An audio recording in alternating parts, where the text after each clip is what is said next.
sin el Espíritu Santo no hay iglesia. Sin el Espíritu Santo no hay cristianismo. Es verdad. Jesús comenzó un gran movimiento del cristianismo. Pero Él prometió a los discípulos y a sus seguidores que vendría un poder sobrenatural sobre la vida de aquellos que creen. Por eso que les dijo, no se vayan de Jerusalén. Esperen la promesa que el Padre hizo, la cual yo les di también. Juan ciertamente bautizó con agua, pero ustedes serán bautizados con el Espíritu Santo dentro de no muchos días.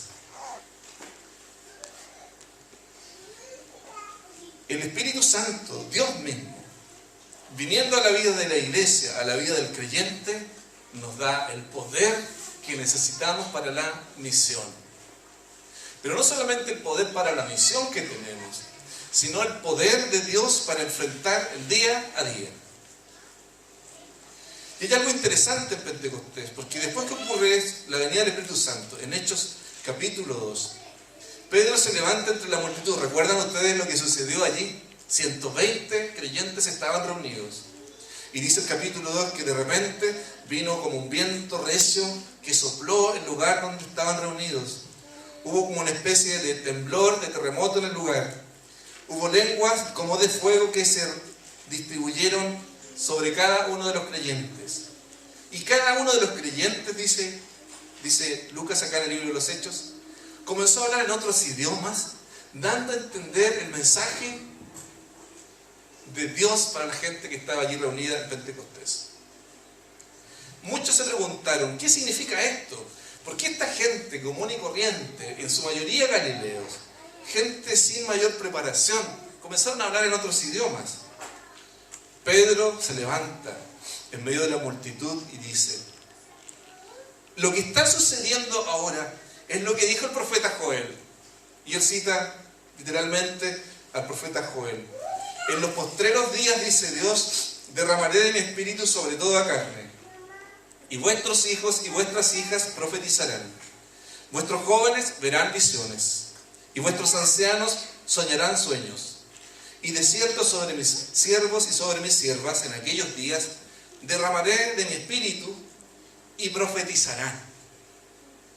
Este texto es tan importante, quizás a veces lo leemos y no le damos todo el sentido que tiene en el contexto en que está. En el Antiguo Testamento era impensable que el Espíritu de Dios estuviese en el corazón de cada uno de los creyentes. Existían los profetas, los videntes, aquellos a quienes Dios les hablaba personalmente, y estos hombres hablaban al pueblo de parte de Dios. De hecho, en los reyes, por ejemplo, el Espíritu de Dios venía sobre ellos, los profetas, el Espíritu de Dios venía sobre ellos, y prácticamente era una élite religiosa. Y el pueblo todo tenía que escuchar lo que el profeta o lo que el rey o el sacerdote también en algún momento tenía que decir de parte de Dios. El pueblo no tenía todavía esta conciencia de que el Espíritu de Dios o que Dios podría relacionarse de manera personal con cada uno de ellos.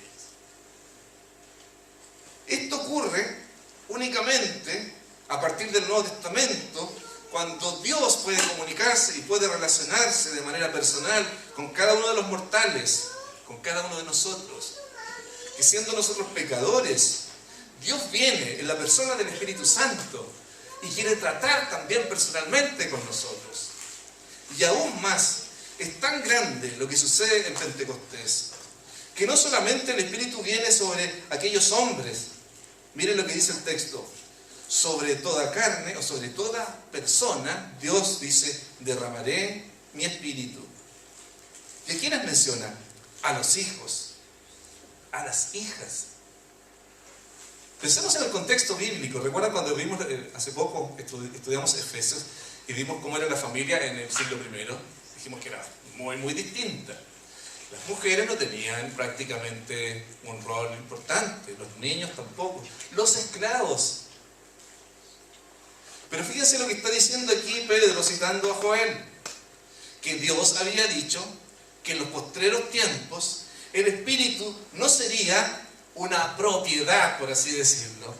O los privilegiados no serían únicamente la élite religiosa, porque de la perspectiva de Dios, todos sus hijos, todas sus hijas, hombres, mujeres, niños, ancianos, incluso esclavos, todos delante de Dios cumplen con la misma categoría, hijos e hijas de Dios.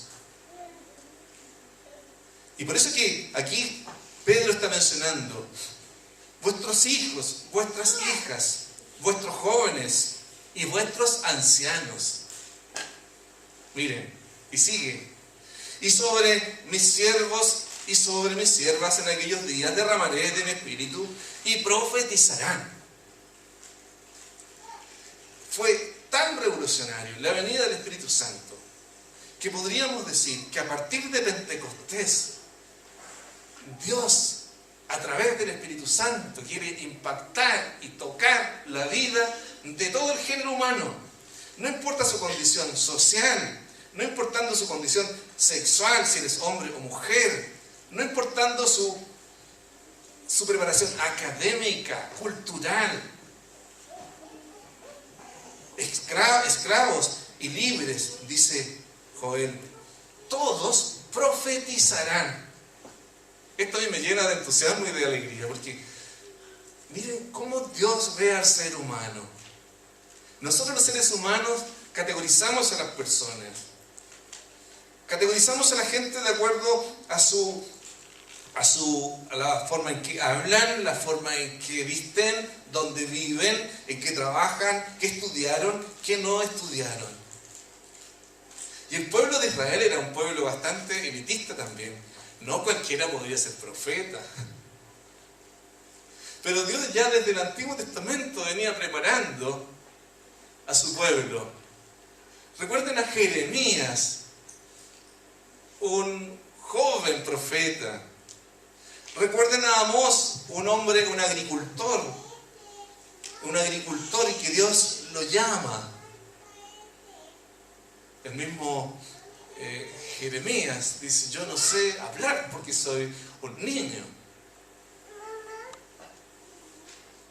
Miren, Pentecostés nos recuerda que el Espíritu está en ti y está en mí.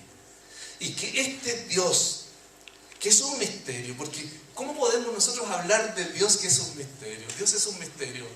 Lo conocemos por revelación de la Escritura, lo conocemos a través de Jesús a Dios. Pero ¿quién puede conocer la mente de Dios? Los designios de Dios, los propósitos de Dios. 100% para nosotros Dios sigue siendo un misterio, que sí se nos ha revelado a través de Jesús. Pero Dios para el ser humano es un misterio. Y siendo un Dios que es misterio, no sabemos todo de Él. Sin embargo, Él ha optado por el ser humano. Sin embargo, Él ha optado por nosotros, siendo nosotros pecadores. Cristo murió por nosotros y aún más, ha derramado su Espíritu en nosotros. Y Pablo dice que ese Espíritu de Dios ora en nosotros. Ese Espíritu de Dios que habita en nosotros, ora en nosotros y nos hace clamar, Abba Padre, Abba Padre. Esa expresión, Abba, es una expresión de filial, de cariño, de afecto entre un niño y su padre. Abba Padre, es como que si un niño a usted le está tironeando su ropa y le dice, papá, acá estoy, mírame, escúchame. La expresión Abba Padre, dice la Escritura, que ese Espíritu Santo en nosotros nos hace decirle a nuestro Padre Celestial que es un misterio gigante. Abba Padre, Abba Padre, aquí estoy.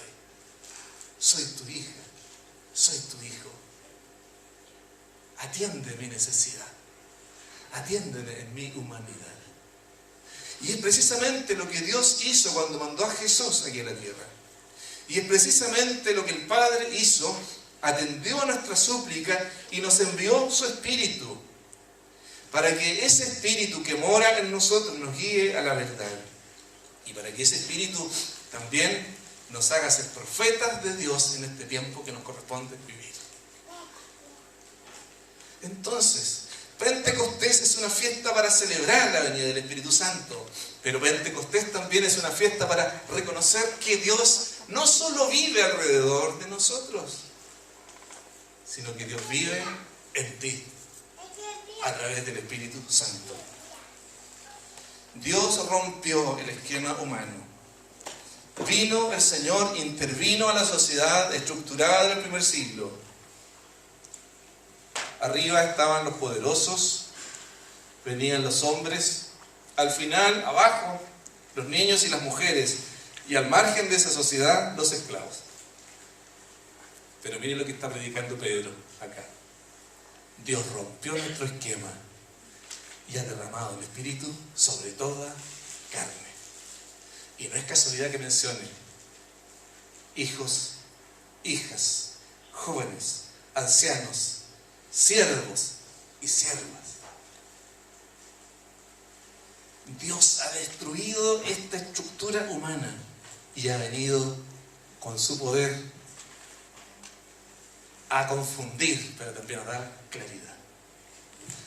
Hubo un episodio en el Antiguo Testamento, ¿recuerdan la Torre de Babel? Donde dice en la Escritura que los hombres se organizaron para construir una gran torre y estaban allí trabajando para buscar la gloria a través de su sabiduría. Y vino Dios, intervino y confundió su lenguaje, ¿recuerdan? Y allí, en esta torre, en Babel, ya no podían comunicarse los seres humanos, Dios los confunde y no pudieron seguir construyendo esta torre que prácticamente reflejaba el orgullo humano, el deseo humano de alcanzar la gloria o alcanzar a Dios a través de sus medios. Pero en contraposición a Babel, ahora en Pentecostés Dios interviene en una sociedad que no se entiende porque ya está dividida, en una sociedad que habla distintos idiomas, pero Dios interviene y con el Espíritu Santo unifica esta humanidad en la iglesia, que es el cuerpo de Cristo.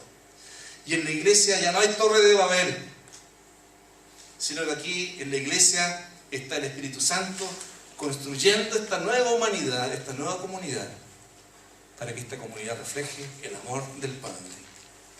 Eso es Pentecostés. No es confusión. Dios irrumpe en la vida de la iglesia, en la vida de los cristianos.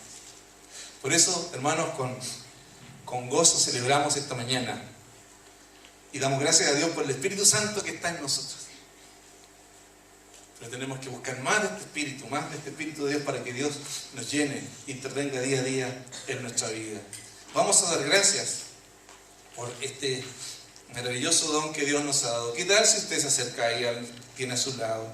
Y demos gracias por el Espíritu Santo. Y pidamos al Espíritu Santo que en esta hora también nos llene. ¿Les parece? Señor, muchas gracias te damos. Porque un día como hoy, tú interviniste en la historia de la humanidad, una humanidad dividida. Rompiste los esquemas humanos. Una sociedad dividida, un pueblo dividido, tú lo uniste por medio del Espíritu Santo. Gracias porque ese Espíritu hoy día está en nosotros. Y este Espíritu nos anhela. Espíritu Santo, como cantábamos, ven sobre nosotros, sopla sobre nosotros. Y renuévanos, transfórmanos. Espíritu Santo, te anhelamos. Espíritu Santo, ven, mueve nuestro corazón, destruye nuestros esquemas, haz algo nuevo en nosotros, Espíritu Santo, y haz que nuestro corazón se vuelva a ti. Gracias por tu palabra, gracias porque nos animas, gracias porque nos anhelas, gracias por la viva presencia del Espíritu en nosotros. Bendícenos, Señor, en el nombre de Jesús. Amén. Amén.